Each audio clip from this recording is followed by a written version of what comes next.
Hello everyone, and welcome back to the Fluctus Channel. 23. On a cold training range in South Korea, Marines move into position behind the M240B, a medium machine gun that has supported American infantry, vehicles, aircraft, and defensive positions for decades.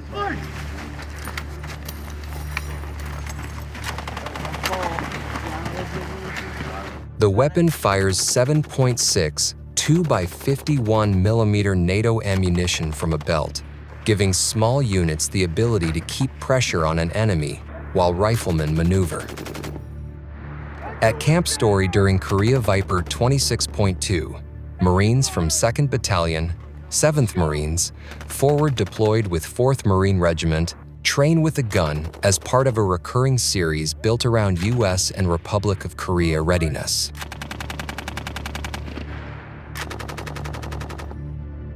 Machine guns serve a simple but demanding purpose: sustained fire. A rifle may win a close fight by precision and speed, but a machine gun shapes the entire battlefield.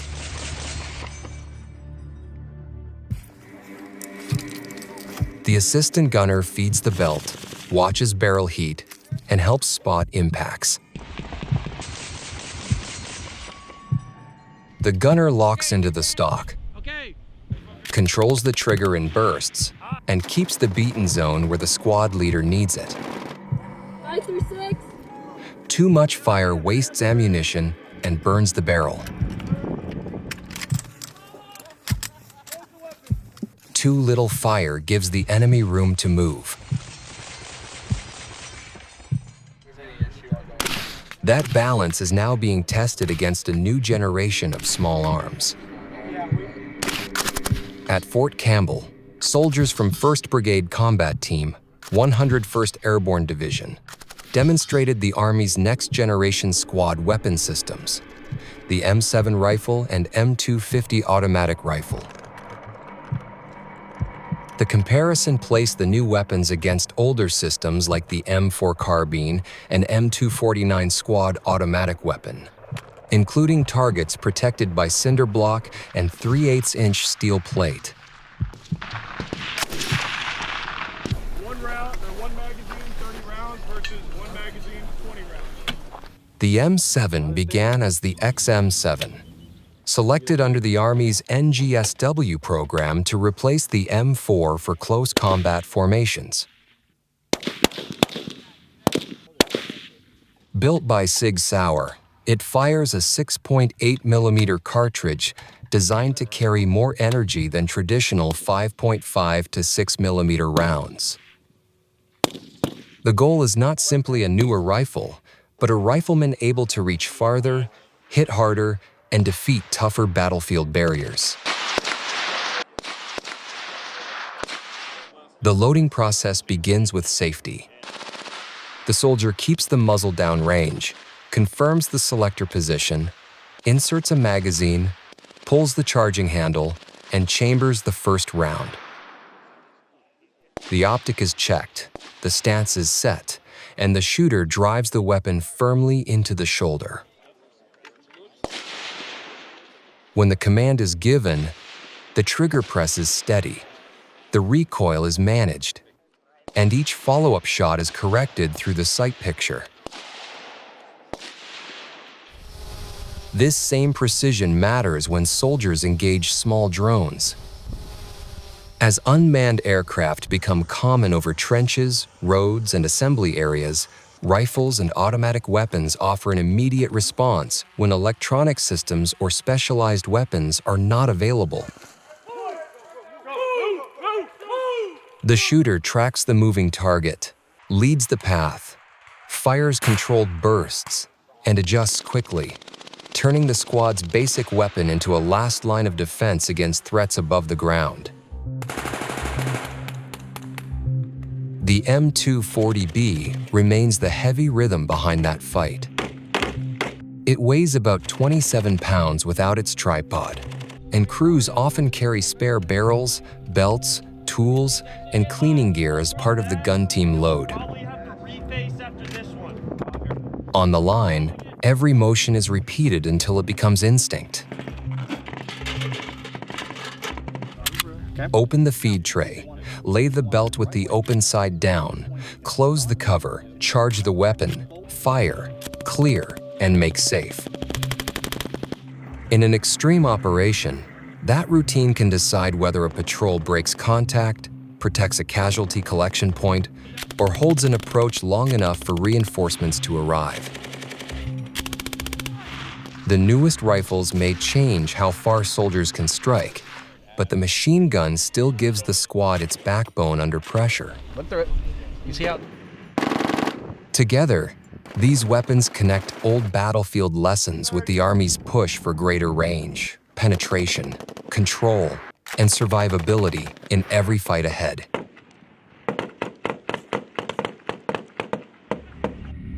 Behind every rifle, machine gun, ceremonial weapon, and training system is an armory where control begins before anyone reaches the range.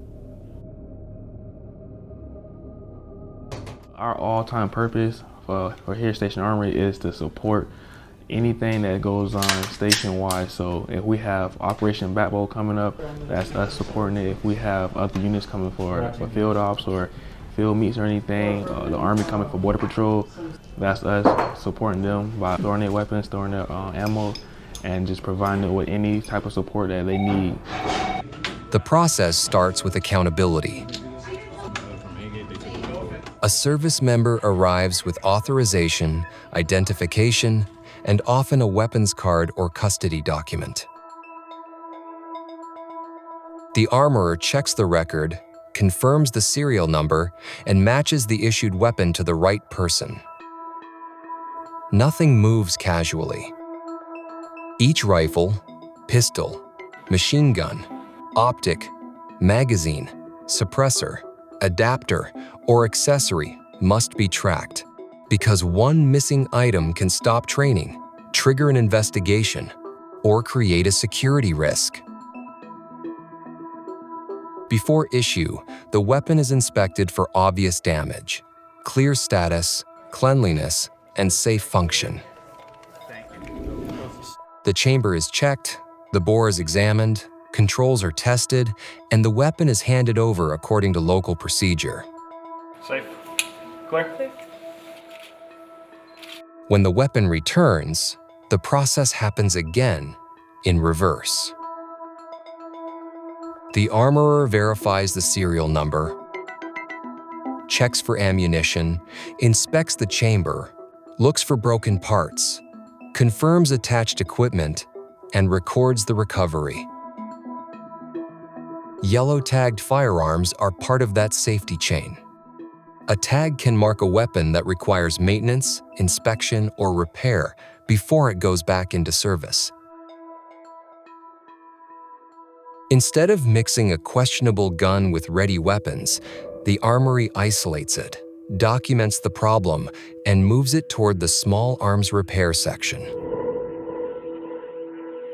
There, armorers can replace worn parts, check gauges, clean heavy carbon, repair stocks, and test the weapon before it returns to the rack.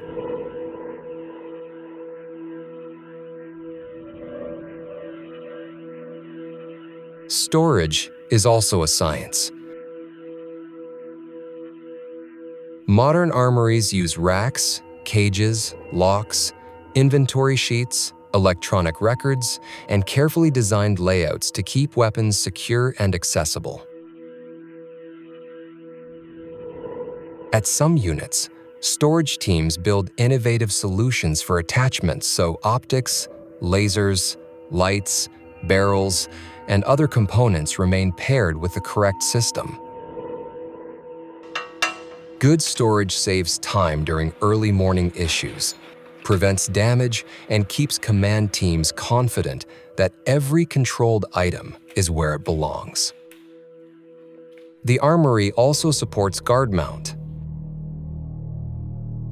Before security forces or watchstanders go on post, they receive weapons, ammunition, and instructions. The guard mount area becomes the bridge between the secure storage room and the mission outside the door. Armorers help make sure the force leaves equipped, counted, and safe. Some armories hold ceremonial rifles as well. These weapons may be used for color guards, parades, drill teams, or formal demonstrations, but they still demand accountability and maintenance. A rifle carried under bright lights must be clean, presentable, and safe, even when its mission is tradition instead of combat. The craft reaches another level with precision weapons. When Marines work on sniper rifle barrels, the barrel is not just a metal tube. It is the heart of the weapon. Gunsmiths and precision armorers inspect the bore, crown, chamber, threads, and fit. Some rifles use multiple barrels across their service life because heat, pressure, and thousands of rounds slowly wear the rifling that stabilizes the bullet. A complete barrel job can include removing the old barrel, securing the receiver, fitting the new tube, cutting or confirming headspace, torquing the assembly, reinstalling components, and test firing for accuracy. In that quiet shop work, the same discipline found on the firing line appears in another form: measuring, documenting, correcting, and refusing to guess. Whether the weapon is a daily service rifle, a belt-fed gun, a ceremonial piece, or a sniper system, the Armory is the control point that turns hardware into trusted military capability. It is where readiness is counted, inspected, protected, and repaired daily. The life of a weapon does not always end in an armory rack. Across the United States, illegal firearms are seized during investigations, inspections, border operations, and interdiction efforts. U.S. Customs and Border Protection and Homeland Security investigations work against firearms trafficking, including weapons moving southbound toward criminal groups. At press conferences, seized rifles, pistols, magazines, and parts are arranged as evidence of a supply chain that law enforcement tries to break before it reaches the next crime scene. At ports of entry, canine teams add another layer to that mission.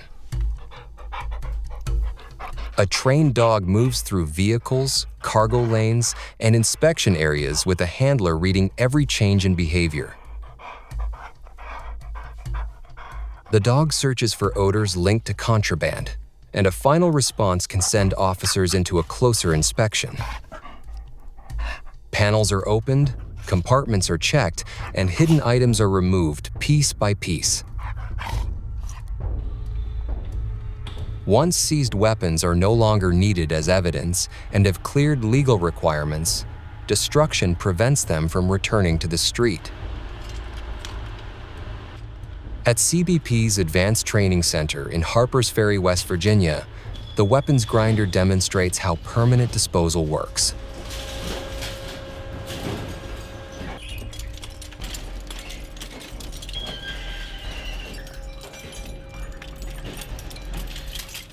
The process begins with sorting. Firearms are separated, counted, and prepared, so workers can control what enters the machine. Loose parts, magazines, and damaged frames are handled with care because each item still represents a controlled object until destruction is complete. Then comes crushing and grinding. A weapon is fed into the industrial machine, where hardened metal teeth pull it inward. Receivers, barrels, slides, stocks, and frames are twisted, cracked, and torn apart. The recognizable shape disappears into fragments. Larger pieces are processed again until they are no longer functional and can never be rebuilt into a firearm.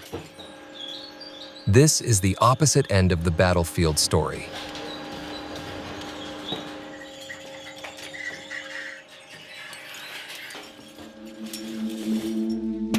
At one stage, engineers are designing new rifles for soldiers who need more range and power.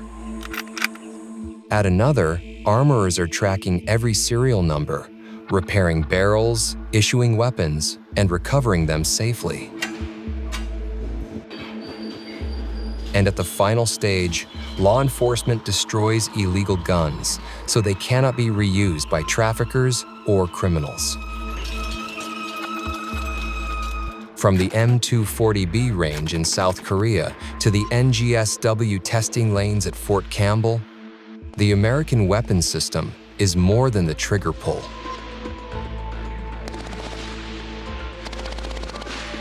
It is training, logistics, storage, maintenance, accountability, law enforcement, and disposal. A machine gun gives a squad suppressive power. The M7 and M250 point toward the future of close combat. The Armory keeps every weapon controlled and ready. The Grinder makes sure seized firearms reach a permanent end.